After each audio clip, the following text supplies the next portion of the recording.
Since becoming a grandmother, my perspective on strength and fitness and health has exploded. I am probably more passionate than I have ever been with regards to health and fitness. And we live in an exciting time because we now have way more knowledge and information than when I started in the fitness industry many years ago. We now know that strength training is so great for helping us live the life we desire. I call it our fungeevity factor.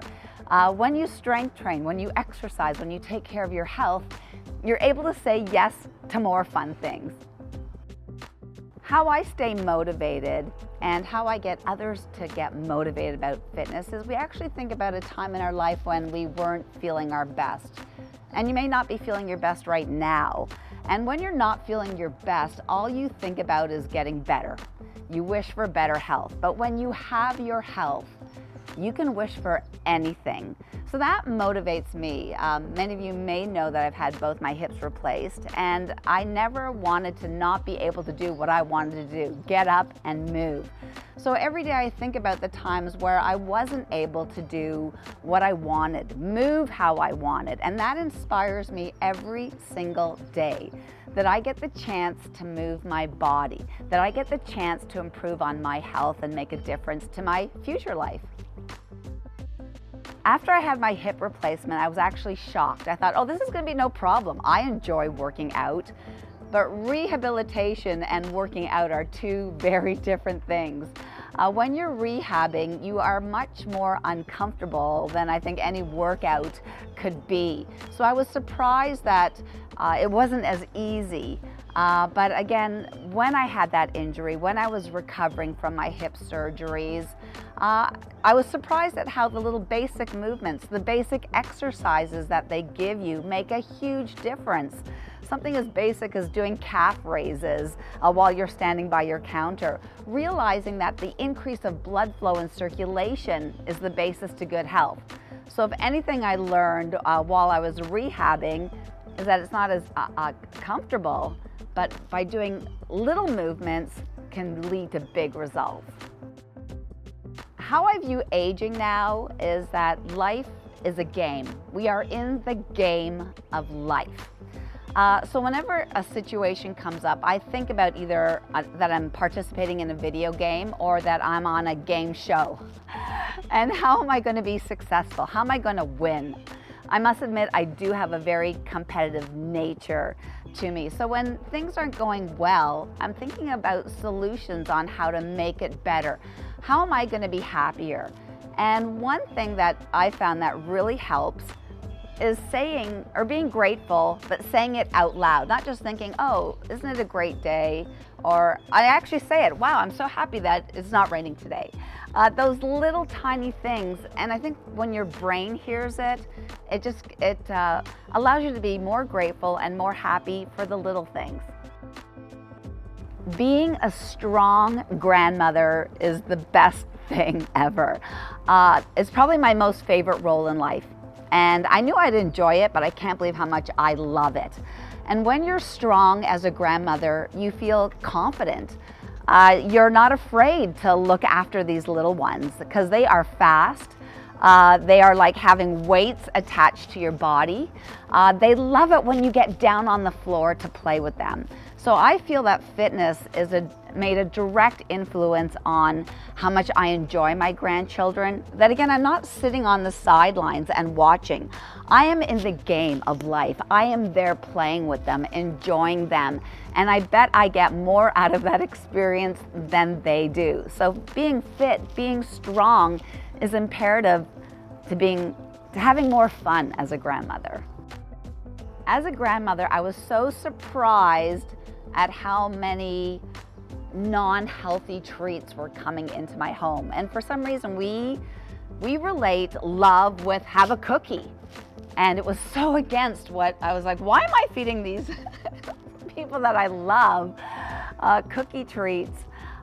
So it really had me look around to say, how could I make these fun treats, but for the grandkids, and that I would enjoy too, because as a grandmother, you are gonna finish their plate for some reason, or finish their snacks.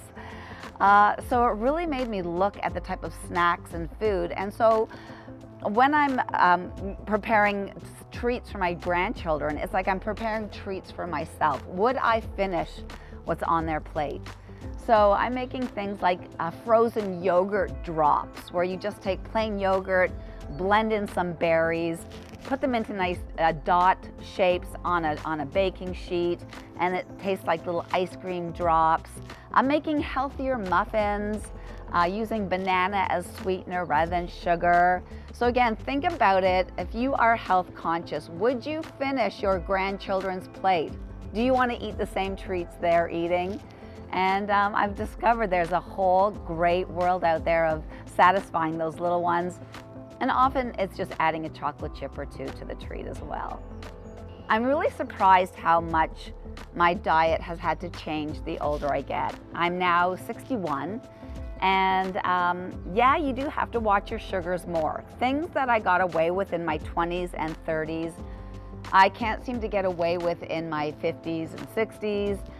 Even though I've been reading that your metabolism doesn't change that much, I'm here to tell you your metabolism does change, but there are things that we can do. I've never lifted heavier in my life.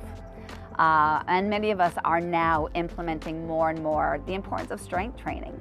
You know, I was that aerobic queen when aerobics was into it, and now I feel like I'm an Iron Maiden. Weight training is the focus of my workouts. I love total body workouts, and I love making my strength workouts aerobic. And what I mean by that is throwing in lunges, squat taps, doing strength training moves that bump up your heart rate. Because we all have things that we want to do in the day. It's not about making your workouts longer, it's about making your workouts smarter. And how I've made my workouts smarter is by adding more weight training, less rest phase, and keeping it moving. Getting outdoors daily is so important, and I'm not a fan of the cold weather. I'm so happy we're talking out here in my favorite season, the summer. But what I've learned over the years is it's never too cold, you're just dressed inappropriately.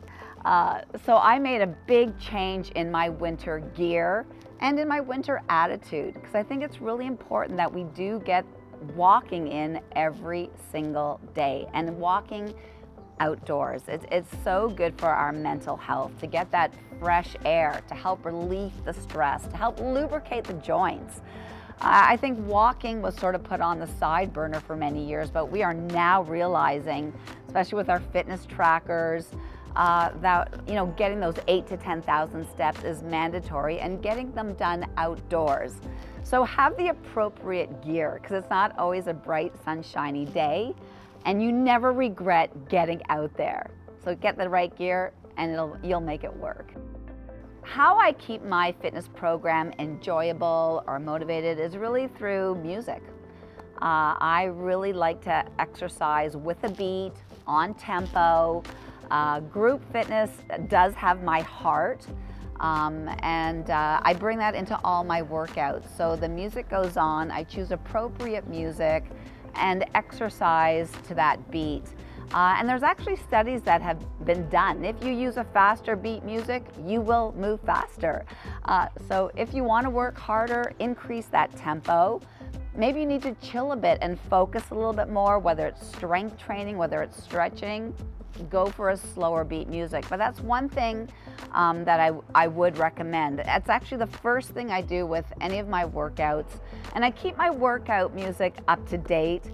I feel like it sort of keeps me in the game of life with the grandchildren, with others, what's the latest music that's out there. But music to me is a big motivator in my workouts.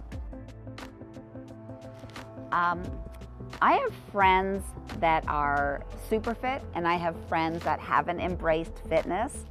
And every year that we get older, those that do and those that don't, we feel like the ones that don't, I feel like we're in different generations. Fitness and movement really help to keep you young. We are all living longer, but we want to live better. We want to live well. It's not about longevity. Again, I'm going to mention this term. It's about fungeevity. And you're able to continue to do the things that you love when you have fitness in your life. And here's the great thing. If you haven't embraced fitness in your 30s, your 40s, your 50s, your 60s, it's still not too late, even your 70s. I took my mom on a fitness journey. During COVID, my mom was in Florida. She goes 6 months of the year, I don't see her. And when she came back from COVID, she was having a hard time getting out of a chair. And I'm like, Mom, let's get those legs strong. Well, within a 6-month period of working with my mom twice a week with 3-pound weights, a little bit of cardio, my mom lost 20 pounds and was able to do 20 chair squats in a row in her 80s. I was shocked. I was like, I knew the body was amazing, but the body is super amazing. Do not underestimate and do not give up on yourself. You can be stronger every single day, and it doesn't take hours. It doesn't take super heavy weights. It takes consistency. When I became a grandmother, I'm very involved, and I then realized, wow, it is more challenging when you have children around to get your workout done. That being said, if you're an empty nester, you don't have any excuses. You have more time now than you ever had in your life to give yourself attention. So if you're an empty nester, you've got that spare room, make it into a gym, put your equipment in there, and take care of you. For those of you that are around the kids all the time, I get it. Yet, we now have fitness programs that are 10 minutes, 20 minutes. You know, in a 12-hour period, I think we have 48 chances to do a 15-minute workout. And again, don't just go, oh yeah, what can you do? Choose any exercise and do it for 1 minute. You'll see, wow, in 1 minute, in 60 seconds, you can challenge yourself. So that's a great way to get started, is choose 10 exercises, go as hard as you can for 1 minute. And if you want to make it even better, alternate. Do an upper body exercise, then a lower body exercise. And that confuses the body a bit. That forces the oxygen to go down to the legs, then up into the upper body, which actually has you burn even more calories. There's so many smart ways to train when you don't have time. And I find the shorter your workouts are, the more intense they are, because you realize I just have this short period of time. Often I'll sneak in a workout when the grandkids are having a nap. And again, it's about choosing those 10 favorite exercises, doing them well. You'll feel better. And again, they can be basic as a push-up, as a chair squat, using resistance bands. If there's a will, there's a way.